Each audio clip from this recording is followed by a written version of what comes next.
Not to be controversial, but let's jump into DEI, shall we? Sure, go ahead. I overheard a Trump-supporting man announce loudly in very inappropriate terms that he would never vote for Byron Donalds before Donalds has said a word. And in spite of the endorsement from President Trump, he has lost his vote because of his race alone.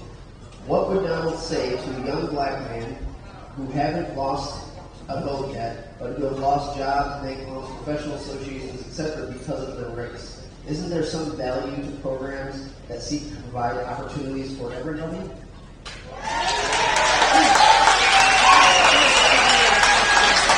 I think I understand. So,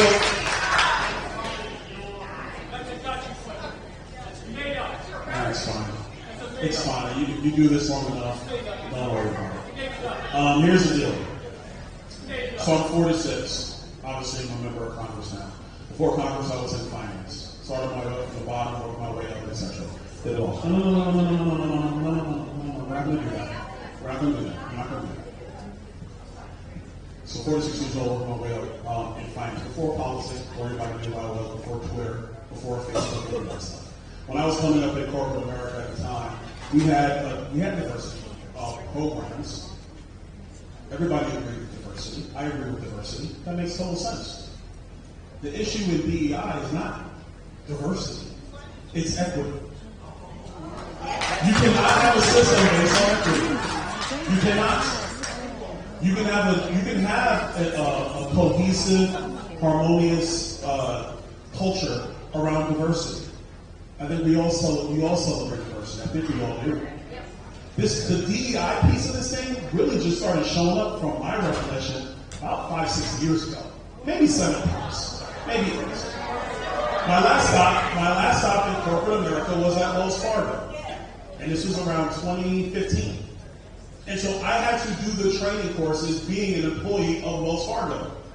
In the training courses at Wells Fargo back in 2015, there was no mention of diversity, equity, and inclusion. It was diversity.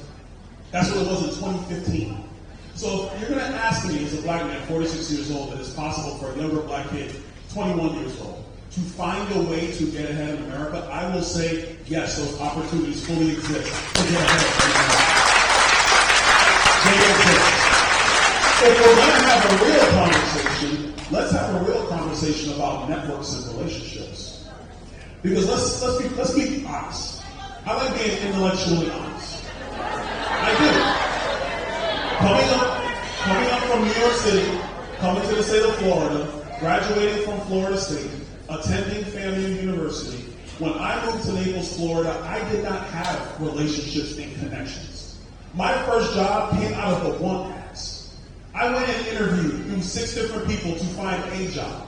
And the mission at the time when I got that job, back in 2003 when I moved to Southwest Florida, when I will just say in Southwest Florida, it was, man, we don't even go there. It was 2003, it's fine, all right? But at that time, my mission was, let me get my foot in the door, let me work hard and prove myself. And prove that I had the intellect, the capacity, and the drive to get promoted and move my way up the ladder. That's what I did. And it's not just me. There's a lot of black people that did that. A lot of Spanish people that did that in the United States of America through the same time. But now we have this false premise that if you don't have these 3 initials existing in every corporate boardroom and every college classroom, and somehow minority kids cannot get ahead, it is a lie. It is a lie. And I for one, after trying to be professional, but I for one find it to be disrespectful to other young black kids trying to find a way to get up in this world to say they can't get ahead if it's not for DEI. That is a lie. You are not getting ahead.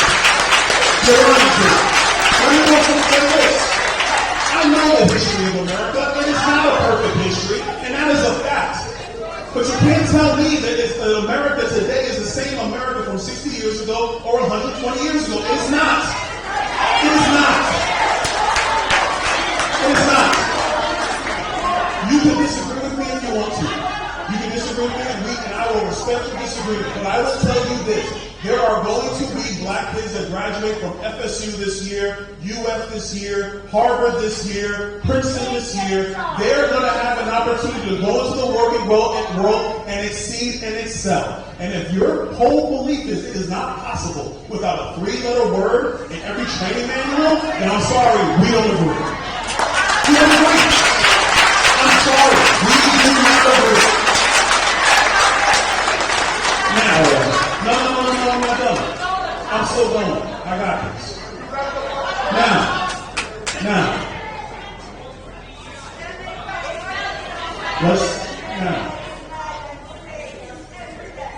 let's talk about this one.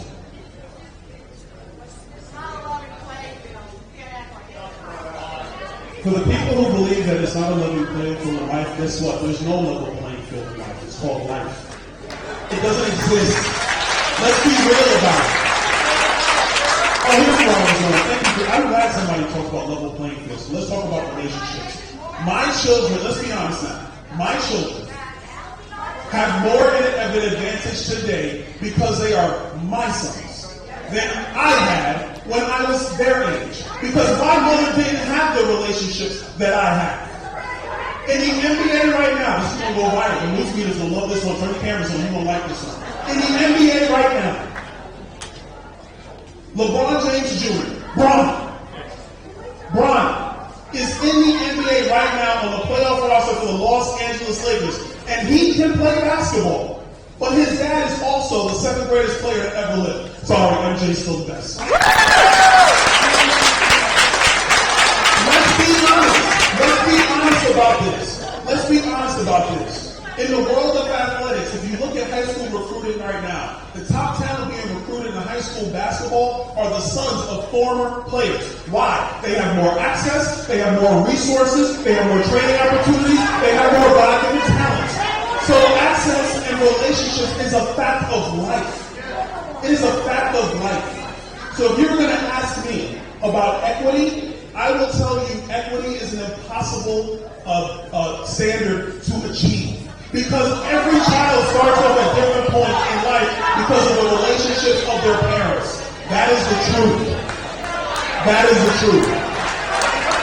Every player in professional sports right now, every actor right now, who's a great actor right now? Ice Cube's son, O'Shea Jackson. O'Shea is a great actor. I love watching him act. I love watching O'Shea act. But let's be honest. O'Shea got a leg up because of his dad, Ice Cube. That's a good thing. What you want is for everybody to have upward mobility in the United States. And if you firmly believe that upward mobility is impossible without equity, then we don't agree.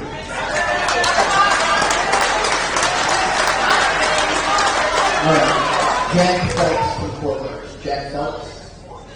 Jack Phelps. All right. Jack Phelps from Fort Myers. Being in finance, if you took over a company in the red, would you gut the account? Wait, hold on. And by the way, Bronny can't play, so I'm happy for Bronny James. Bronny can play. Make sure LeBron hears that on shot. I think Bronny can play. Man, sports is an example. Hold on, Jesse. Man, sports is an example of what I'm saying. What I'm saying is that you have fathers and mothers right now in America who are black, white, and Hispanic. Puerto Rican, Venezuelan, Peruvian, El Salvador, whatever. And the ones who have now achieved a success in America today, you know what they're doing, man? They're doing the same thing I know you have done for your family, my mom did for me, is we are trying to set up our kids to be successful. We're not letting our kids go out in the world and be like, well, I had to start from nothing, so good luck, kid. We're not doing that. If you achieve a modicum of success in America, everybody's trying to help the next generation rise to the next level. That is what families have always done. And the beauty today in America is that you do have black families in America who have achieved a modicum of success in this iteration of America, and they are now helping their kids achieve a higher level of success. That is a fact. And we should celebrate that. We should celebrate that. What about the white kids that don't have that opportunity? Actually, let's go to this. You have 4 white kids, 4 black kids, 4 Spanish kids who are all starting at the bottom.